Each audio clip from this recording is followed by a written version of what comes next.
अस्सलाम वालेकुम, hello viewers, welcome to my channel. तो हमने ये पाकिस्तानी सूट में से जो कुर्ती का फैब्रिक आता है वो लिया हुआ है। तो आज हम इसकी कटिंग करेंगे और फेस्टिव सीज़न आ रहा है, तो अगर आप लाइनिंग वाले पार्टी वेयर सूट की कटिंग चाहते हैं तो प्लीज़ कमेंट में बता दीजिएगा। उसके लिए मैं अलग वीडियो बना दूंगी। ये हमारी शर्ट का फ्रंट है और ये शर्ट की बैक है। इस तरह प्रिंटेड सूट में हमें प्रिंट का ध्यान रखना होता है, तो इसमें जो सेंटर है उसी के अकॉर्डिंग हम इसको फोल्ड करेंगे। तो इस तरह जो भी यहाँ पे प्रिंट होता है, जैसे गला है तो आप उसका सेंटर पे इस तरह से क्रीज बना लें और फिर उसको सेंटर से फोल्ड करके रख लें। मेजरमेंट फ्रॉम कुर्ती, ये हमारा कुर्ती यानी कि कमीज से लिया हुआ मेजरमेंट है, बॉडी से लिया हुआ मेजरमेंट नहीं है, ठीक है। अब हमने यहाँ पे लिखा हुआ है full length, neckline, shoulder, arm hole, bust, waist और हिप।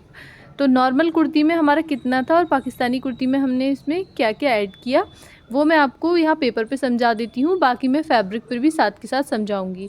तो लेंथ आपकी किसी भी तरह हो सकती है, 42, 44, 46, ठीक है। और नेक इसमें मैटर करता है। नेक डेप्थ जैसे हमारे नॉर्मल कुर्ती में 6 इंच रहती है, लेकिन पाकिस्तानी में बोट नेक, कॉलर नेक या फिर एक छोटा सा गला होता है जिसमें शोल्डर मैटर करता है। तो शोल्डर हमारा 14 है, तो हमने इसमें किस तरह +1 करना है। बोट नेक है तो किस तरह +1 करेंगे, कॉलर है तो किस तरह 1 इंच प्लस करेंगे, ये मैं आपको कुर्ती पे एक्सप्लेन कर दूंगी। अब हम आ जाएंगे आर्म होल की लेंथ पे। तो वो हमने यहाँ पे बाय मिस्टेक हो गया था, लेकिन यहाँ पे ½ इंच हमें प्लस करना है। और बस्ट में हमें 2 से 3 इंच प्लस करना है, तो मैं 2 इंच प्लस करूँगी। वेस्ट में हमें 4 इंच प्लस करना है, लेकिन अगर हमारा इसमें गहराई आती है तो फिर हम इसमें और ज़्यादा भी ले सकते हैं, वो भी मैं आपको कुर्ती पे समझाऊंगी। 44 इंच हमारा हिप है, तो उसमें भी हम 2 इंच प्लस करेंगे।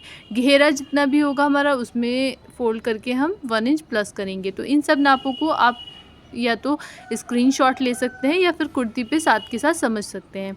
तो कुर्ती को मैंने इस तरह रखा हुआ है, नीचे बैक है हमारी और ऊपर हमारा फ्रंट है। अब हम सबसे पहले यहाँ पे इसको स्ट्रेट कर लेंगे, कुर्ती का टेढ़ निकाल देंगे और मैं यहाँ इसको साथ के साथ कट कर दूँगी। इसके बाद सबसे पहले हमें कुर्ती में लेंथ लेनी होती है। तो लेंथ हमारी जो है कुर्ती की 44 के करीब है, तो हम यहाँ पे फुल लेंथ ले लेंगे कि आप अपनी हाइट के अकॉर्डिंग यहाँ पे लेंथ रख सकते हैं। और लंबाई के निशान को भी सीधा कर लेंगे। यहाँ पे हमारा कपड़ा नहीं बच रहा है लेंथ में, इसको हम पट्टी लगा के अंदर की तरफ फोल्ड कर लें। अब हम आ जाते हैं ऊपर नेक की तरफ, क्योंकि नेक के अकॉर्डिंग ही हम शोल्डर रखते हैं। तो इसकी नेक डेप्थ जो है वो 3.25 इंच के करीब है। ½ इंच सिलने में जाएगा तो 2.25 इंच इसकी डेप्थ आएगी और इसकी जो चौड़ाई है वो 3 इंच के करीब है। तो ये एक बोट नेक ही कहेंगे हम इसको, बोट नेक स्टाइल ये गला है।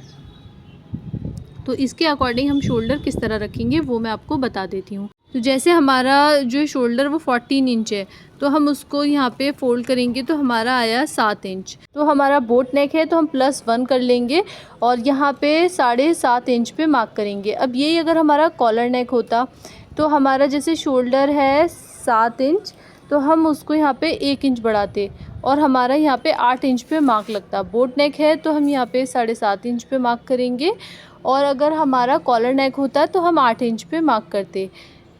तो ये हमने शोल्डर का इस तरह निशान लगा लिया। अब यहाँ से आर्म लेंथ किस तरह लेंगे, जैसे हम नॉर्मली 7.5 इंच पे यहाँ पे निशान लगाते हैं, तो यहाँ पे आपको 7.5 इंच पे निशान नहीं लगाना। यहाँ पे आपको थोड़ा सा इसमें लंबाई देनी है, जिससे थोड़ा सा लूज़ वाला लुक आता है। वरना आपकी कुर्ती तो लूज़ हो जाती है, लेकिन आर्म होल पे से वो फिट होती है तो वो मज़ा नहीं आता। तो यहाँ पे जैसे आप मान लें ½ इंच आपके शोल्डर डाउन होंगे, तो उसके बाद हमारे यहाँ पे 7 इंच रहता था, लेकिन हमें उसको बढ़ा देना है। तो यहाँ पे आप जैसे 7.5 इंच पे मार्क करते थे, यहाँ से लेके यहाँ तक 7.5 की जगह आपको ये हो गया आपके 7.5 वाला निशान। तो 7.5 इंच से आपको 2 सूत बढ़ा लेना है या फिर आपको पूरा 8 इंच कर लेना है। 7.25 इंच कर सकते हैं या 8 इंच। अब जैसे हमने ऊपर चौड़ाई रखी है, ऐसे ही हम यहाँ पर उतनी ही चौड़ाई रख लेंगे और यहाँ पे भी स्ट्रेट लाइन ड्रॉ कर लेंगे। और ये जो मैंने 7.25 वाला मार्क किया है, इस मार्क पर ही हम बस्ट के लिए मार्क करेंगे। तो हमारी जो इसमें बस्ट साइज़ थी वो 42 इंचेस थी, जिसमें हमने +2 कर लिया, तो हमारी यहाँ पे 44 इंचेस हो गया। अब इसको डिवाइड बाय 4 कर देंगे, यानी कि चौथा भाग लेंगे बस्ट का। और ये देखिए इस तरह हमारा गोलाई में बस्ट होता है, तो यहाँ पे हम इस तरह उसका चौथा भाग लेंगे। तो यहाँ पे आएगा हमारा 11 इंच। यहाँ पे हम 11 यानी कि 11 इंच पे बस्ट के लिए मार्क कर लेंगे। और फिर हम इसमें लेंगे चॉक लेंथ। तो चाक लेंथ जितनी भी आपकी है उसमें भी +1 कर लेना है।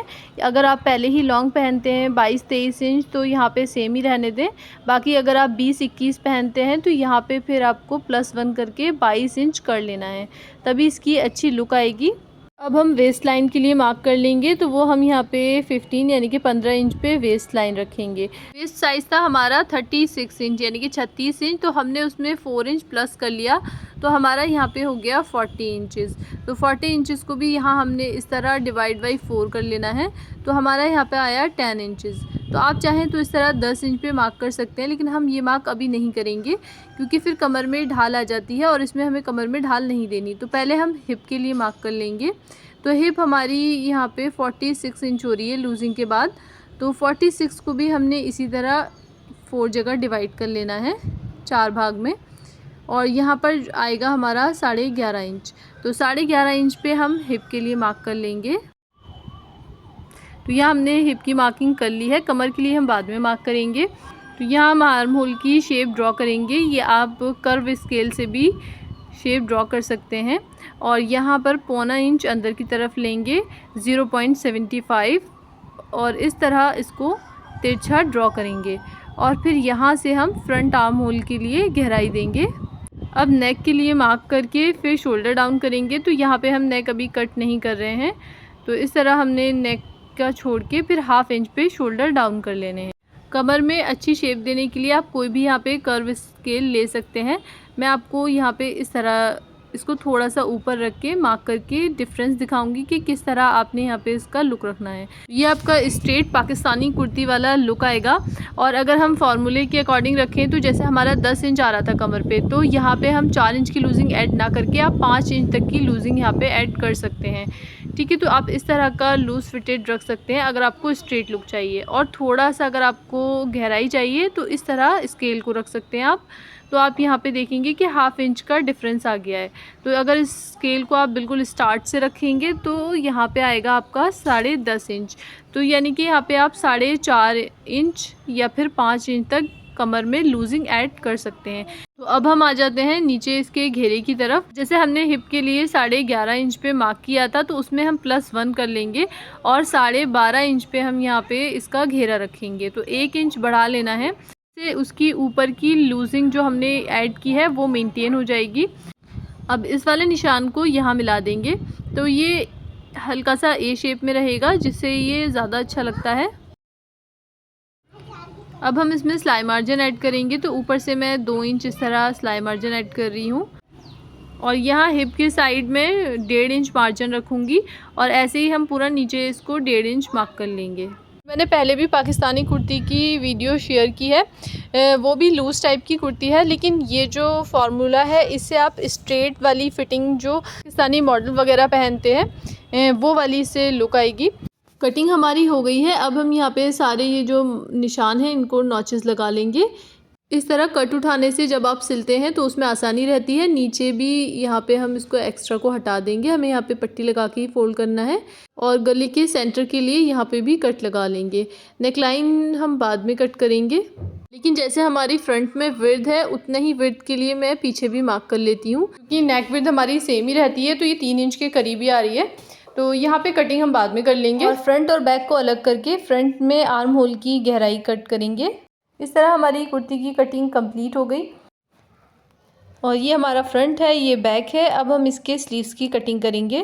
इस तरह बॉर्डर वाले फैब्रिक में से आप बॉर्डर कट करके बाद में उसको पतला करके भी लगा सकते हैं, लेकिन इस बॉर्डर की डिज़ाइनिंग एक ही तरफ है तो फिर मैं इसमें से बॉर्डर कट नहीं करूँगी और कपड़े को यहाँ पे हम उल्टा करके 4 फोल्ड में रख लेंगे। लेंथ तो हमें यहाँ पे थोड़ी ज़्यादा चाहिए थी, लेकिन जितना कपड़ा अवेलेबल है उसमें से हमें फुल स्लीव निकालने हैं, तो कपड़े को मैंने इस तरह हाफ़ कर लिया और इस तरह इसके बराबर कर लेंगे। और जो यहाँ पे ये कपड़े में टेढ़ है इसको भी निकाल देंगे। यहाँ पे जो हमारी लेंथ मिल रही है हमें वो 22 इंच से भी कम मिल रही है और ½ इंच सिलाई में भी जाएगा, तो ये हमारे 1 इंच और कम हो जाएगा, लेकिन फुल स्लीव्स ही रहेंगे। आप चाहें तो यहाँ पे 3/4 स्लीव्स भी निकाल सकते हैं। 3.5 इंच पे यहाँ मार्क कर लूँगी और सीधी लाइन ड्रॉ कर लेंगे। और जो हमारा बस्ट साइज़ लूजिंग के बाद 44 हो गया था, तो हम उसका 5वां भाग लेंगे। तो 5वां भाग आएगा हमारा यहाँ पे 8.25 इंच। 8.25 इंच पे हम इस तरह मार्क कर लेंगे सीधा और यहाँ से थोड़ा सा हम स्ट्रेट रखने के बाद स्लीव्स की शेप ड्रॉ करेंगे। यहाँ पे स्लीव्स भी हमें लूज टाइप के चाहिए, तो मैं यहाँ पे 8 इंच पे मार्क कर लूँगी। और अब हम यहाँ पे स्लीव्स की शेप ड्रॉ करेंगे, तो उसके लिए स्केल को इस तरह नहीं रखना, उल्टा करके आप रखें। ये चौड़ी जो साइड है वो नीचे की तरफ और पतली साइड ऊपर की तरफ। तो ये हमारा हिप कर्व स्केल है, इससे हमने यहाँ पे इस तरह इसको ड्रॉ कर लेना है। इस तरह आसानी से आप स्लीव्स में शेप दे सकते हैं। जैसे हमने कुर्ती में 2 इंच मार्जिन दिया होता है, तो यहाँ पर भी 2 इंच ले लें, यहाँ पर आप 1.5 इंच ले लें और इस तरह इसको मार्जिन को मार्क कर लें। यह हमने स्लीव्स की कटिंग कर ली है और इसमें यहाँ पे हम कट लगा देंगे सेंटर में, और ये यहाँ से जो हमारा जॉइंट है इसको भी अलग कर लेंगे। और फ्रंट के लिए मैं यहाँ पे मार्क कर देती हूँ, लेकिन मैं इसको अभी कट नहीं करूँगी, जॉइंट लगाने के बाद यहाँ मैं कटिंग करूँगी। इस तरह हमारी स्लीव्स की भी कटिंग हो गई है। तो इसकी स्टिचिंग हम नेक्स्ट पार्ट में शेयर करेंगे। वीडियो पसंद आई हो तो लाइक शेयर एंड सब्सक्राइब करें। Thank you.